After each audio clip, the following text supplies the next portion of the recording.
Hello everyone, and welcome back to the official Lost Video Podcast. I'm your host, Chris. And as you can see, things are beginning to add up for our Losties, and the answer is 316, which is also the name of our episode airing this Wednesday, February 18th at 9 p.m., followed by a brand new episode of Life on Mars.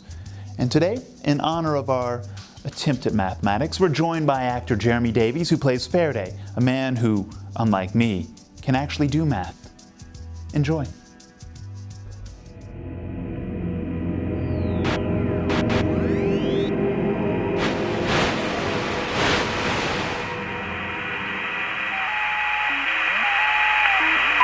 For me to try to explain this phenomenon to a quantum physicist, that would be difficult. So for me to try to explain whatever's happening...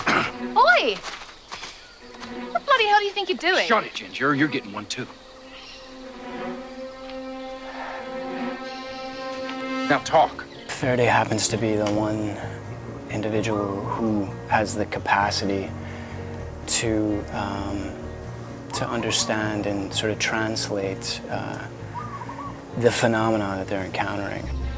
Think of the island like a record spinning on a turntable. Only now, that record is skipping. You get tastes of time travel leading up to this season, you know, with stuff like The Constant. And then this happens where it's like, oh, now what year is the island in? Oh, never mind. We're back in the present. Oh, nope, we just moved again. He seems to be becoming a more necessarily integral part of the story. So that's why our camp is gone. Because the island is moving through time? Yeah, either the island is, or we are. What? And it's just as likely that we are moving, your people and us. The fact that there's this new, kind of a little bit of a wave in there, but there's rules to it. There's rules to the whole thing, just like there's rules to the island. We just don't happen to know what they are. The rules don't apply to you. You're special.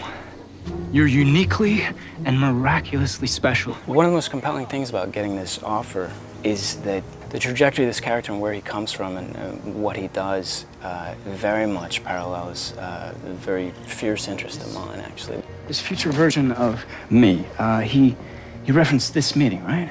Obviously. So I would remember you coming to Oxford, right? I would remember this here right now. I happen to be quite captivated by quantum physics for years, in particular the electromagnetic spectrum from when I was a kid. So obviously Michael Faraday, who Daniel Faraday is based on, is the godfather of the study of electromagnetism and the electromagnetic spectrum.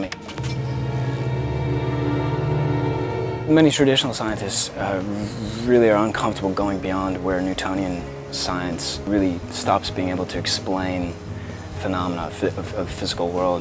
And there are a number of rogue physicists who are considered rogue for accelerating beyond where Newtonian physics ends.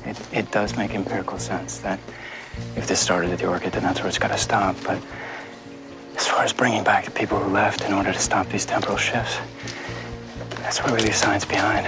You get into areas that sort of demand a language that's a lot closer to the territories of emotion and spirituality and God. What's his story? Daniel? Couldn't tell you. Half the stuff he says goes way over my head, the other half goes way, way over. If my role that they offered me was something like a production assistant in charge of the alchemy of the coffee pot in the writer's room, I'd be, you know, very excited. But to be so integral to the story, I was quite excited.